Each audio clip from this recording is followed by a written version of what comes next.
Oh, Wahyu Namastu, nama sidang. Ya, kita mulai ya. Yuk. Ya. Iki telan dia naik. Bikin ya. Engkau kutah ora. Oke ya, hitam putih nih gelasnya nih mas. Ya. Yuk, dia mulai ya. Yuk. Om Swastiastu. Om Swastiastu. Rajeng Sugeng Rawuh. Sugeng Rawuh. Sugeng Rawuh Mas Yoga. Iki podcast perdana. Wah. Sesuai dengan namanya sampean. Wahyu Yoga Pradana. Iya, matur nuwun Mas ya. Sampean wis bersedia untuk ngobrol-ngobrol hari ini. Kita lebih fokus pada pengalaman. Ya toh? Pengalaman dalam menuju Mas Yoga yang sekarang. Wah. Nggak ada pengalaman saya. Pak, setiap orang itu punya pengalaman. Ya. Nah, teman-teman, untuk disclaimer, Mas Yoga ini adalah salah satu anak bangsa yang yang berasal dari daerah istimewa Yogyakarta. Ya. Tepatnya di Banguntapan. Ya. Nah, sesuai dengan daerahnya, beliau ini berasal dari daerah yang istimewa. Ternyata beliau juga sosok yang istimewa. Waduh. Sampai mengakui apa tidak itu? Di mana ya? Aduh. Iya, sampai itu adalah sosok yang sangat istimewa, Mas. Ya toh? Nah. Enggak lah. Belum lah. Saya kenal dengan beliau ini tahun 2016. Iya, 2016. Iya, 2016. Saya masih semester berapa ya itu ya? 4. Sampai masuk. Nah, jadi disitulah saya kenal Wahyu Yoga. Kok kerubuk-kerubuk apa itu?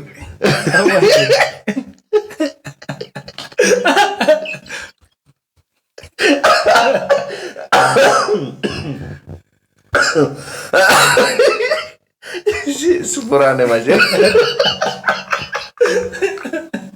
Aduh, iki isine mengguyu tuh. Ya, pokoknya saya kenal Mas Yoga dari tahun 2016. Beliau datang dari Jogja. Itu waktu itu 3 orang ya. 3 orang. Laki-laki 2, perempuannya 1. Ternyata beliau yang berhasil sampai sekarang di sini ya. Dari tahun 2016 sampai sekarang, berarti sekitar 6 tahun lebih ya. Lebih. 8 tahun, hampir 8 tahun ya. 16, 17, 18, 19, 20, 21, 22, 23, 24. 9 Pak. Oh iya. Iya 24. Iya. 9 tahun ternyata sampai sudah lama 9 tahun. Biasanya kalau orang merantau itu Mas, ukurannya merantau itu 10 tahun. Nah, bentar lagi ya. Iya, enggak, maksudnya itu kan umumnya orang merantau itu paling lama untuk nyari pengalaman di tempat baru 10 tahun. Nah, kalau saya udah 10 tahun. Ya, udah 10 tahun. Udah berpengalaman maksudnya. Nah, Mas Yoga ini adalah mahasiswa alumni ya. Alumni di Stadharma Nusantara Jakarta. Nah, saya tuh penasaran gitu loh. Di Jogja itu ada satu sekolah tinggi, apa namanya? STHD nggak salah. STHD. Ya, dulu ya, iya. STHD sekarang? Jawa Dwipa. Iya kayaknya. Ya, Jawa Dwipa. Stah Negeri Jawa Dwipa. Ya, itu kan peresmian waktu kita di Solo ya. Iya. Waktu di Solo bareng sama apa itu Ursaudar begitu. Iya. Nah, kenapa sampai milih ke sini? Di Klaten terlalu dekat rumah. Kelihatan kalau nganggur ya. Enggak lah, kan mahasiswa Pak. Maksudnya kalau mahasiswa ya orang masyarakat tahu, tetangganya tahu Mas Yoga itu kenapa disering di rumah ya karena dia masih kuliah gitu. Terus apa lagi tuh? Biar nggak kelihatan nganggur. Biar nggak kelihatan nganggur, biar nggak kelihatan rusuhnya. Atau jangan-jangan sampean ke Jakarta itu menghindari sesuatu? Diusir diusir di rumah, ngabisin nasi, ngabisin lauk, dah Jakarta aja lah. Nah, sampean itu dapat rekomendasi dari siapa? Dulu dari Parisade kalau nggak salah. Parisade. Siapa nama parisadenya siapa? Dulu siapa ya? Dulu Pak Sarudo kalau nggak salah. Pak Sarudo. Nyuruh dulu, bantu saya ke sini. Pak Sarudo menjadi penyebab sampean ada di Jakarta. Iya. Sampean nggak ada penolakan gitu atau apa gitu? Ya dulu masih anak kecil kan, ya udah ikut-ikut aja lah. Daripada kelihatan nganggur, kelihatan sana sini gak ada tujuan kan. Iya. Memang rata-rata mungkin begitu ya. Iya. Tapi bukan pilihan terakhir kan? Ya sedikit terakhir. Kalau ke Jakarta adalah pilihan terakhir, berarti bisa jadi sampean di sini menemukan, ya itu yang sekarang ya, sampean menemukan jalur hidup ya, karirnya. So dulu waktu kuliah berapa satu kelas? Dulu pertama-tama sih banyak. Terus Pertama-tama banyak, berkurang, seleksi alam, biasalah. seleksi alam akhirnya sisa berapa? Bisa berapa itu ya? 8 kalau nggak salah. Boleh disebutin nggak namanya siapa Aduh, aja? siapa ya? Ya ada Ide Bagus Komang, Winda, Mida, Iya. Kadek Purnayani, Wayan Terus? Julianto, terus Adinita, saya, berarti 7. Dika di mana Dika? Jika kan beda jurusan. Oh beda jurusan. Itu malah lebih parah itu. Kan lebih parah itu. Satu kelas itu cowok semua 3 orang lagi. Kalau ada ceweknya kan mending kan masih ada yang lihat. Itu udah 3 orang cowok semua. Satu kelas 3 orang. Satu kelas 3 orang cowok semua. Aduh ya begitulah. Tapi lebih maksimal mereka belajarnya mas. Iya 5. Tapi kalau bolos ketahuan loh. Tidur ketahuan, bolos ketahuan, nggak 3 ngerjain orang. tugas ketahuan kan. 3 orang bener. Nah setelah sampean nggak berasa gitu ya dengan pilihan yang tadi Pak D siapa PADI? Pak D Suwono. Sarudo itu cikal bakal setelah sampai 2016 akhirnya sampai lulus. Kenapa nggak balik?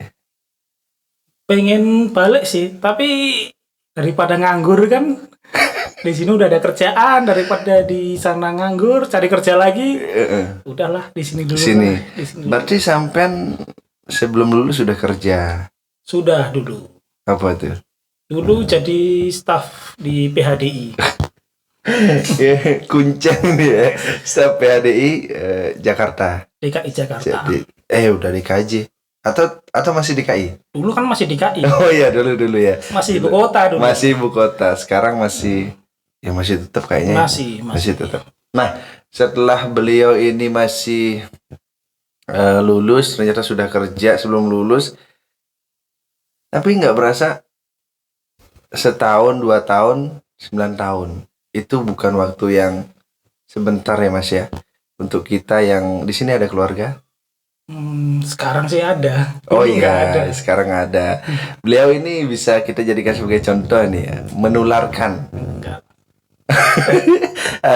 Adiknya bisa kesini kan. Jadi kan sampean itu kalau jadi figur, jadi contoh panutan tuh berhasil Mas. Iya toh? Ya belum terlalu berhasil lah. Belum terlalu, tapi udah mulai diikuti jalannya ya. Mungkin. Nah, sampai jangan terlalu mundur-mundur itu. Nah, udah gitu kerja di PHDI. Kan sampean itu adalah penyuluh agama Hindu ya. Iya. Sekarang Iya, sekarang. Angkatan 2023 P3K kita bareng Astungkari. Nah, 2023 sebelumnya kan non PNS. Iya, non PNS. Mulai non PNS penyuluhnya tahun berapa itu? 2019. Parah pokoknya. Ini ya. Sampai terlalu jauh kali.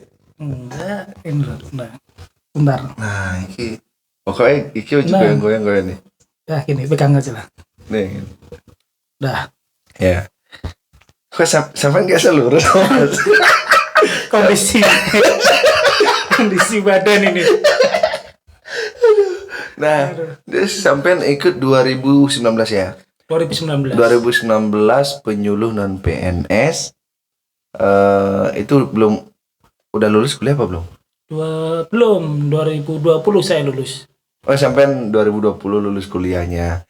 Berarti setahun sebelum lulus sampai udah jadi penyuluh non PNS Iya. plus staf ahli di PHDI ya.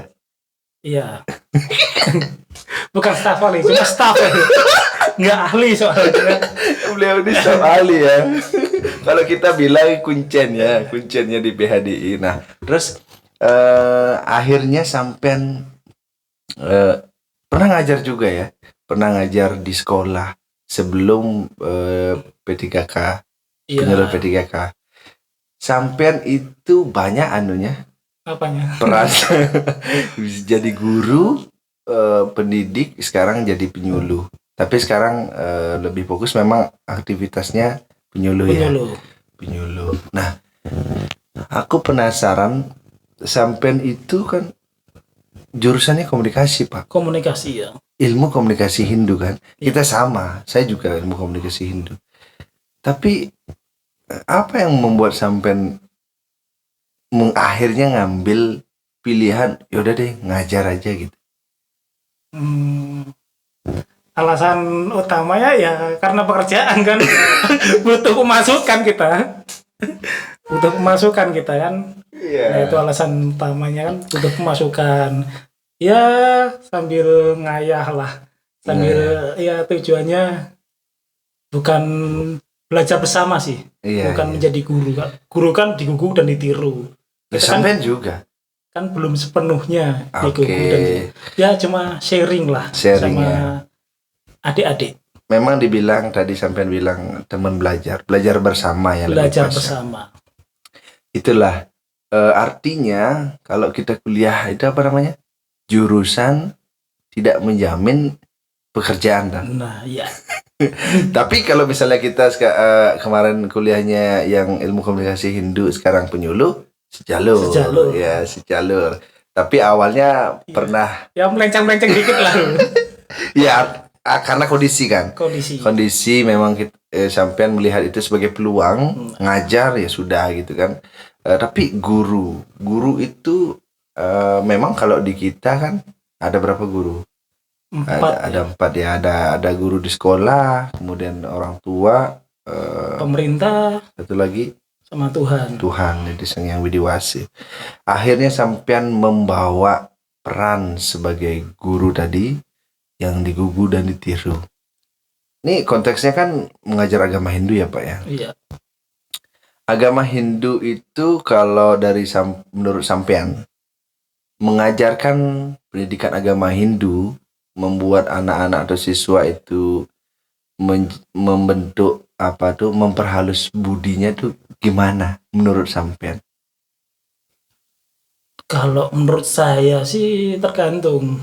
Kita kan mengajarkan nggak cuma satu kelas, berjenjang dari kelas 1 sampai kelas 6 sampai SMP juga.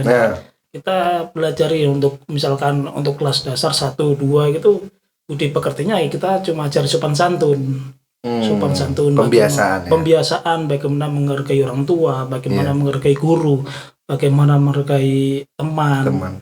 Nah, kita lebih tekankan kepada sopan santun, bagaimana moralnya. Nah, untuk kelas-kelas 3, 4 sampai kelas 6 nanti kita ajari dengan cerita-cerita bagaimana kita dari tokoh-tokoh, nilai-nilai apa yang kita bisa dipelajari.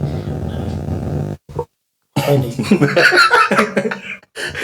Ya lanjut, tokoh-tokoh nilai-nilai yang bisa dipelajari. Iya. Seperti Ramayana, Mahabharata dan lain-lain. Nah, untuk SMP, SMA nanti kita bisa ada seperti kita berteman lah, kita sering sharing, kita ngobrol bareng bagaimana sih kita tentang pandangan tentang agama. bahkan tentang keluarga bagaimana. Jadi tergantung kelasnya, tergantung tingkat pendidikan anaknya. Kalau yang sekarang kurikulum Merdeka itu fase ya, Nah, tergantung fase, fasenya. tergantung fasenya. Nah, itu kan fase itu membuat sampean bisa membedakan ya Iya. cara menyampaikan tadi pendidikan agama Hindu. Kalau menurut sampean sendiri, yang paling sampean suka dalam memberikan pembelajaran ke anak-anak, ini secara umum ya, Iya. dari fase A sampai F gitu ya. Apa yang sering sampean gunakan? Siapa tahu teman-teman yang baru lulus itu kan butuh pemahaman dasar dalam mengajar misalnya. Apa sih yang harus dilakukan seperti apa gitu? Kalau fase pertama seperti kelas 1, kelas 2 ya kita gunakan dengan cara bermain kan. Anak-anak kan sering bermain. Jadi misalkan kita bermain, kita masukkanlah nilai-nilai agama di sana. Oke. Nah, untuk kelas selanjutnya seperti nonton film. Nah, nonton film kita bercerita, terus kita mengupas cerita Mahabharata, Ramayana atau cerita Purana-Purana lainnya, kita tarik kesimpulan, terus tokoh yang dapat dipelajari ini apa, seperti sikap, moralnya bagaimana. Nah, untuk SMP ya kita seperti ajak diskusi. Bagaimana kehidupannya di rumah, bagaimana ada permasalahan enggak? Iya. Terus ada pembulian enggak? Iya. Nah, itu kita jadikan anak SMA atau SMA itu seperti teman lah. Oke. Jadi ya kalau anak kelas 1 ya bermain, cukup bermain. Jadi memang cara yang paling mudah ya dengan memetakan dulu ini anak sukanya apa, aktivitas dominannya apa gitu ya. Kalau dia sukanya main, ya gurunya juga ikut main sambil menyisipkan tadi. Iya, kita juga harus mengikuti alurnya dia, polanya dia ya, benar-benar. Nah itu memang itu kan tidak bisa sama ya. Iya. Nggak bisa sama, tergantung situasinya, tergantung si anaknya gitu ya. Akhirnya sampean nyaman menggunakan cara itu tuh. Kalau dihitung berapa lama sampean ya anggap saja sebagai guru itu tadi? 2 tahun. Wih, lumayan lama. Iya. 2 tahun ya. 2 tahun. Dari 2002 1,5 lah, 3 semester. 1,5 tahun ya. 1,5 tahun. Nah, dengan durasi yang 1,5 tahun itu kan ketemu anak kan setiap hari Pak, ya kan? Setiap hari ketemu anak, menurut sampean dari buku atau apa kita bilang modul ya? Iya. Modul ajar yang yang sampean gunakan untuk mengajar itu gimana? Ada kesinambungan kah? Sesuai dengan fasenya atau terlalu jauh? Kalau sesuai ya kita sebagai guru kan kita juga harus mengikuti modul. Oke. Walaupun di lapangan nanti modul itu berguna atau enggak, kita juga harus menerapkan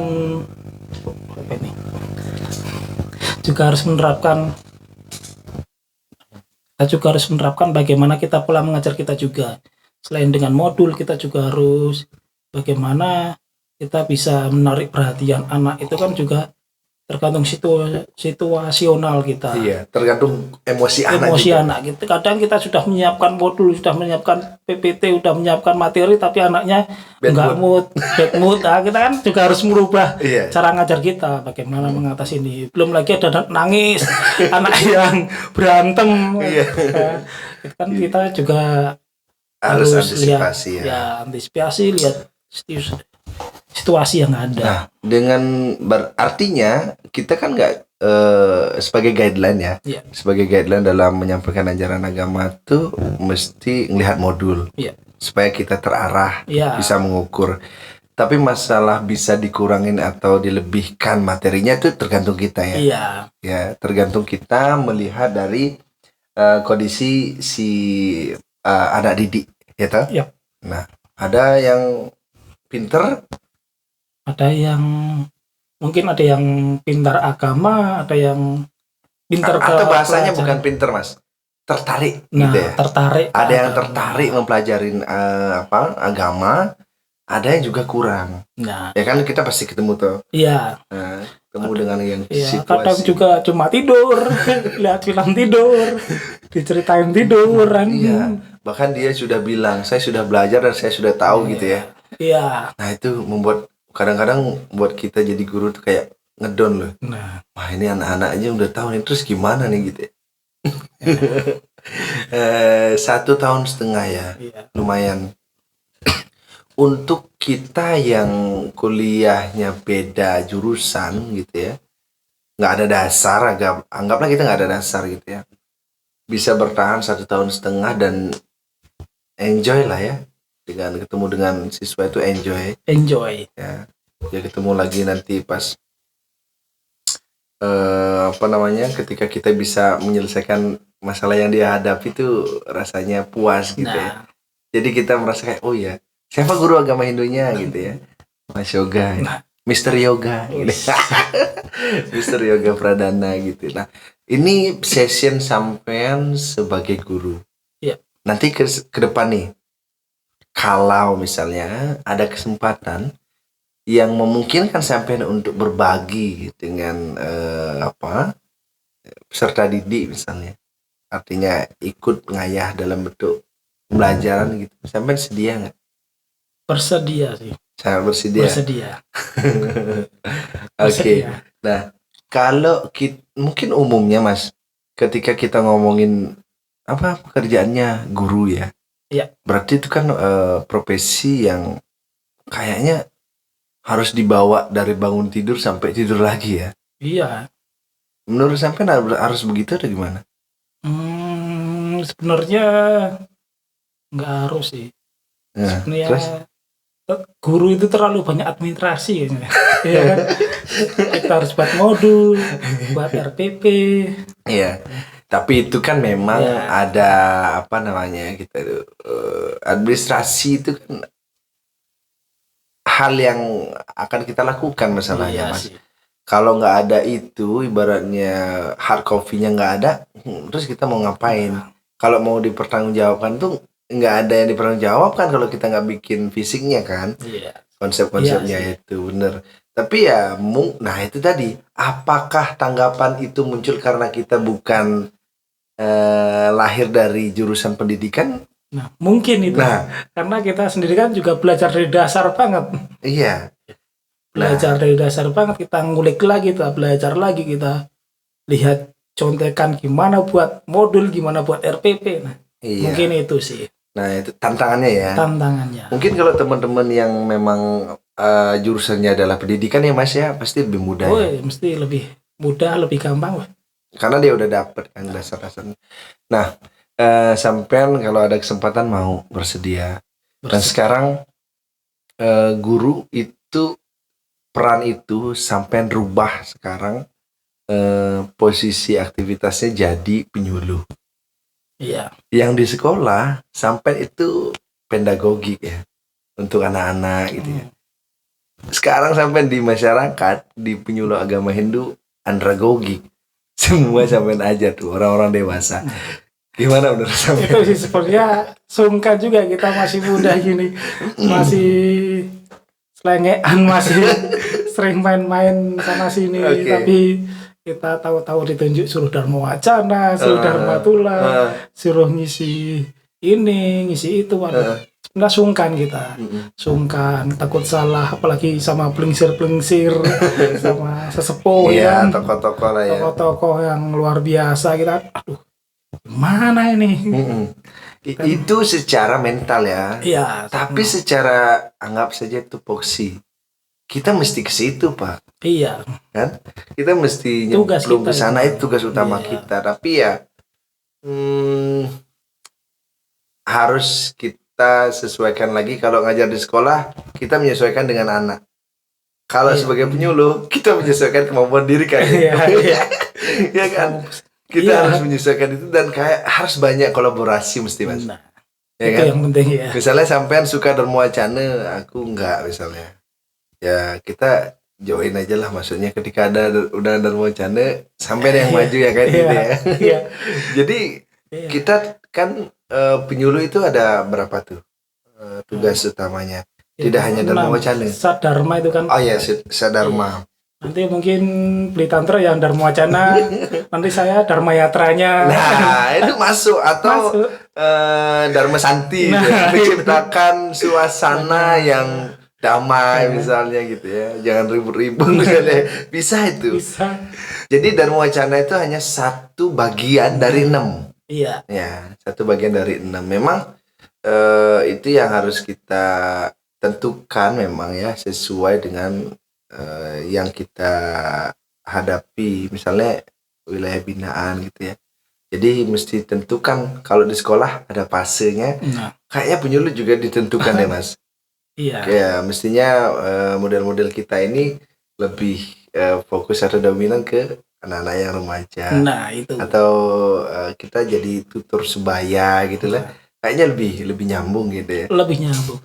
Kalau pembinaan pemuda kan sambil ngopi bisa, Ya. sambil makan bisa. Tapi kalau sama sesepuh kan pelingsir kan kita nggak enak. Ke toilet aja sampai Sambil mau ngopi, itu, aduh, iya. kita nggak enak. Tapi itu batasan itu mungkin karena kita nggak sering di situ mungkin ya. Tapi kalau misalnya kita udah terbiasa ada di lapisan masyarakat, misalnya penglingsir gitu ya, anak-anak muda, remaja, atau sekaligus anak-anak gitu ya, kayaknya kita bisa ngeblend langsung. Nah karena itu tadi, karena kita mungkin belum biasa kan. Belum terbiasa. Dan, Belum terbiasa. dan umur kita juga belum sampai ke situ sih. Oh. Ya barang kan kita ongoing. Nah, Ya iya. menuju ke sambil nyari pengalaman gitu ya. Nah sekarang dari Sadharma, itu yang kelihatan ya. Artinya itu yang kita populer dalam menjalankan tugas sebagai penyuluh kan. Apa yang mana sampai yang sering dilakukan? Pengennya sih Dharma Yatra ya. Berkunjung ke tempat suci gitu. Main-main gitu, ke tempat ke pura-pura gitu. Iya. Monef, monitoring dan evaluasi. Enaknya itu ya Dharma Iya. Yatra kita. Iya, main-main ke pura. Iya, sambil kenalan dengan umat. Terus berarti sampean untuk saat ini ya yang sudah dilakukan adalah Kalau saat ini yang sudah dilakukan ya Dharma Yatra sama Dharma Tula sih. Ibu Dharma Tula. Sambil Dharma Yatra ketemu umat Dharma Dharma Tula Tula, gitu ya. Kalau nggak ada pertanyaan Dharma Wacana gitu. Kalau ada pertanyaan diskusi Dharma Dharma Tula Tula. Mas gitu. Jadi ya mesti Nyambung ya sebenarnya. Iya, karena dia apa itu terhubungan ya. Nah, iya. Nggak bisa dipisah sebetulnya. Begitu sampai ngomongin Dharma Wacana, ya orang Dharma Tula pun dia harus monolog dulu kan. Iya. Setelah itu baru ada interaktif dari audiensnya gitu. Tapi ya kita berusaha, ini bukan bukan alibi ya, bukan bentuk alasan yang supaya kita mengamankan diri, enggak. Tapi memang perlu kita buka, kita terima bahwa ya jangan dibatasin begitu. Karena sebetulnya tidak ada Dharma Wacana nggak bisa dibatasin. Karena ada juga umat yang bilang ketika Dharma Wacana dia pengen nanya. Nah kalau kita berpendapat ini bukan ranahnya Dharma Wacana, bukan Dharma Tula tapi Dharma Wacana gitu ya. Iya. Salah juga nanti kita kan. Iya. Namanya umat ya paling tidak ya kita harus menyesuaikan. Walaupun kita lagi monolog gitu ya, dia nanya ya kita jawab aja gitu. Ya itulah, itu situasi yang terjadi ya. Iya. Nah sampean kita berdua nih sudah tahun pertama sudah lewat ya. Udah. Sejak terima SK tahun pertama, sekarang tahun kedua. Apa bedanya waktu jadi penyuluh non PNS dan penyuluh P3K? Kerjaannya lebih banyak yang P3K. Tugas kita lebih banyak, tanggung jawab kita lebih banyak, lebih besar ya. lebih besar. Kalau dulu mungkin yang non PNS kita bisa sambil kerja lain, kita bisa sambil sana sini. Tapi untuk P3K ini kita kan sudah terikat, harus ngantor, harus absen. Jadi tanggung jawab kita lebih besar. Karena statusnya Pak. Iya sih. Statusnya sampean atau kita ini sudah jadi ASN. Nah itu yang tapi kita kan harus apa namanya bersyukur gitu ya. Nah, setungkara lah. Astungkare, kita tuh banyak yang ingin di posisi kita sekarang Nah. gitu. Artinya dengan perjalanan kita jadi non PNS dan lain sebagainya dan syarat-syarat yang harus kita ikuti akhirnya membuat kita ada di sini, dan mau nggak mau sampean harus suka berbagi informasi, mau nggak mau harus suka tegur sapa orang, nggak peduli sampean lagi punya masalah apa, nggak peduli sampean mau bulan ini mau ngapain, itu yang penting ketemu umat kita harus senyum sapa, apalagi senyum sapa, salam, apalagi Itulah. nah itu jadi harus begitu, namanya juga kita apa sekarang tadi tanggung jawabnya lebih besar gitu ya. Nah terus kedepannya ini kita kan masih punya waktu 4 tahun lagi ya. 3,5 ya atau 4 September kan, ketemu September setahun. Iya, masih 4 dong. 4 ya. Ya jadi 4 tahun. Apa menurut sampean yang sampean pribadi mau tingkatkan dalam memberikan pembinaan melalui Sadharma itu tadi? Apa yang mau ditingkatkan? Ya mungkin tentang kedisiplinan saya kan kurang disiplin, kadang juga datang ke umat ya, pembinaan ke umat itu kita lebih tingkat ya. Saya harap saya bisa meningkatkan kedisiplinan saya untuk pembinaan ke umat. Itu maksudnya yang datang langsung ya? Iya, dan kadang kita kan juga mau datang langsung, kita juga segan mungkin siapa ke pura ini segan mungkin siapa. Nah mungkin lebih disiplin, lebih apa ya, lebih kalau bahasa Jawanya lebih kerapiak lah, kerapiak gitu ya, jadi harus lebih aktif lebih aktif. Karena memang gitu mas, nggak mungkin orang itu kenal kita kalau kita nggak mengenalkan diri. Betul.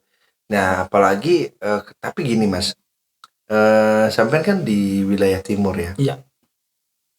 Wilayah timur ada pura apa aja tuh? Pura Rawamangun, Cijantung, Cibubur, Tanmini, Halim. 5 dengan 5 tempat ibadah ya. Artinya kita memang mesti menjamah itu semua ya. Iya. Mesti menjamah itu harus gitu ya. Harus menjamah itu semua. Tapi di lain sisi kita juga kan kalau di Kementerian Agama kan nggak punya penyelenggara. Iya. Itu yang membuat kita juga tidak apa namanya mas, tidak bisa sewaktu-waktu meninggalkan ruangan itu. Iya. Karena kita nggak punya penyelenggara. Tapi paling tidak dengan adanya kita sebagai penyuluh P3K itu bisa memperpanjang lah ya.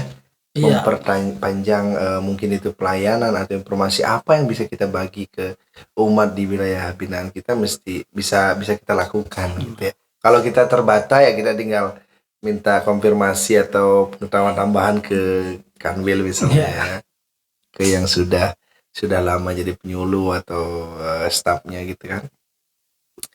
Keaktifan memang satu hal yang saya juga gitu. Saya juga pengennya begitu. Artinya aktif itu menjadi satu hal yang sangat penting untuk kita. Karena kita itu mesti ada di masyarakat.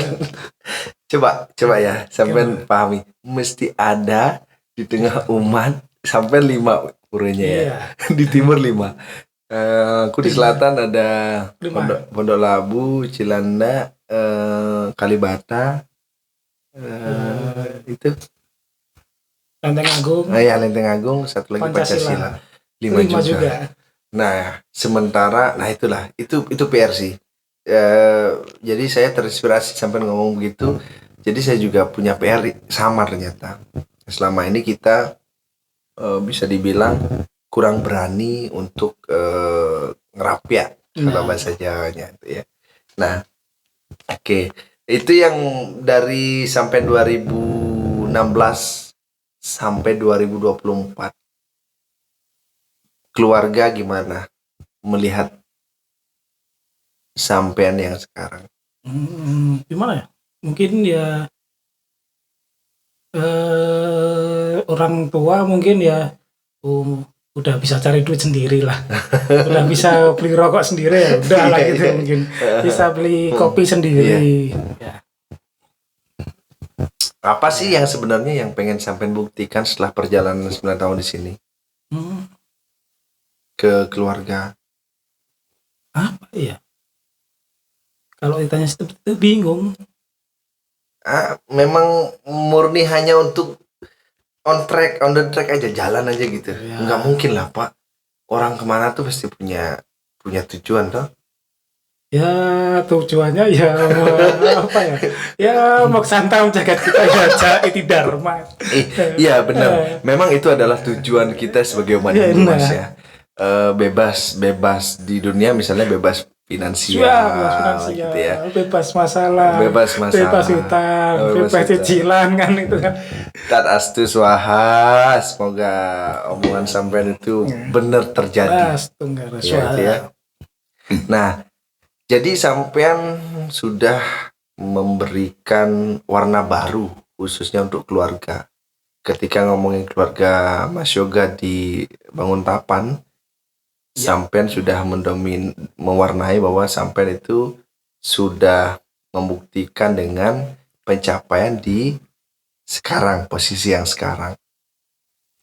Akhirnya nyinyiran tetangga yang tadi sampean bilang kalau di rumah terus dianggap beban misalnya, beban orang tua, akhirnya seiring berjalannya waktu itu bisa terjawab gitu ya, bahwa ternyata sampean diem itu bukan karena diem, ternyata diemnya sampean adalah mencari celah, mempelajari sistem dan perubahan zaman, akhirnya sampean dapet gitu ya. Kalau di sampean sendiri gimana? Ya mungkin seperti itu sih. Mungkin ya seperti itu. Mungkin karma sih. Kenapa sih langsung ke karma sih gitu ya? Gitar dulu itu. Kalau udah ngomongin karma udah nggak ada omongan Pak gitu maksudnya. Kalau udah ngomongin karma mentok kita gitu. Iya itulah. Memang perjalanan kita harus membawa kita seperti sekarang. Tapi kalau kita nggak kesini, ya kita nggak tahu ya. Nggak tahu kita. Apakah kita bisa ketemu, nggak ngerti lah gitu ya. Tapi paling tidak untuk merubah sesuatu atau merubah diri atau merubah pandangan, intinya mesti kita harus bergerak ya. Iya. Bergerak. Harus perubahannya harus mulai dari kita memang ya. Iya. Harus dari kita, diri kita sendiri sih. Apa yang mau sampean sampaikan ke anak-anak yang ada di Bantul? Banguntapan. Tetap hidup ya. Dan terus berjuang lah. Tetap hidup dan terus berjuang. Memang kalau orang nggak, ya gimana? Perjuangan itu ada ketika masih hidup Pak. Iya. Ya kan? Iya. Memang. Jadi itu yang ingin saya sampaikan kepada teman-teman di Banguntapan ya. Coba ulang lagi Mas. Tetap hidup dan terus berjuang. Iya. Jadi Mas Yoga Wahyu Yoga Pradana adalah seorang penyuluh agama Hindu di Jakarta Timur. Nah, dengan posisi yang baru, tanggung jawab yang baru, mudah-mudahan kita bisa membuat warna baru juga untuk kehidupan kita ya. Swaha. Tapi ada satu orang nih yang berjasa juga. Siapa? Staf pembimbas, Kadek Sucipta. Iya, Kadek Sucipta nanti giliran nanti beliau harus ada di sini ya. Karena saya ngurus berkas semuanya. Saya sama lah Pak. Yang uploadin beliau. Sama. Yang lembur dia. Iya, kita cuma modal video call kan. Modal video call. Makasih ya Dek. Sukses Dek. Semoga kesuksesan menghampiri beliau nih ya. Nah, Sekarang sampean masih sendiri ya Mas ya? Iya. Maksudnya belum berkeluarga. Sampean jangan ngeblok gitu. Maksudnya tolong jangan batasi dulu, saya mau ngomong ini kan belum saya ngomong. Kriteria wanitanya Mas Yoga. Beli ke toilet beli. Toilet dulu lah saya. Jauh dulu baru ke toilet. Jauh dulu. Kriteria wanitanya Mas Yoga. Yang penting cocok lah. Yang penting cocok. Ya, kalau cantik apapun kalau nggak cocok ribut terus. Oke, silakan Mas ke toilet Mas.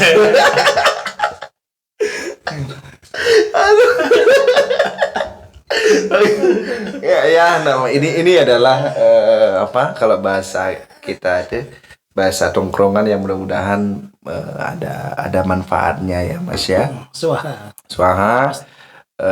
Ini adalah pembicaraan pertama, sekalian uji alat gitu ya, masih ada yang kerebek dan lain sebagainya.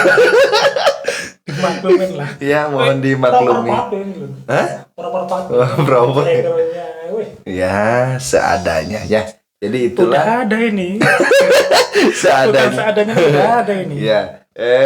Pembicaraan ini sifatnya bersambung ya Mas ya. Iya. Nanti kita akan lanjutkan lagi dengan kasus yang kita alami ya, untuk menuju kehidupan kita yang sekarang gitu ya. Kedepannya kita nggak pernah tahu. Masa depan adalah apa Mas? Misteri. Masa depan adalah misteri. Oleh karena itu mari kita tutup dengan Parama Santi. Om Santi Santi Santi Om. Matur nuwun. Sami. Matur nuwun.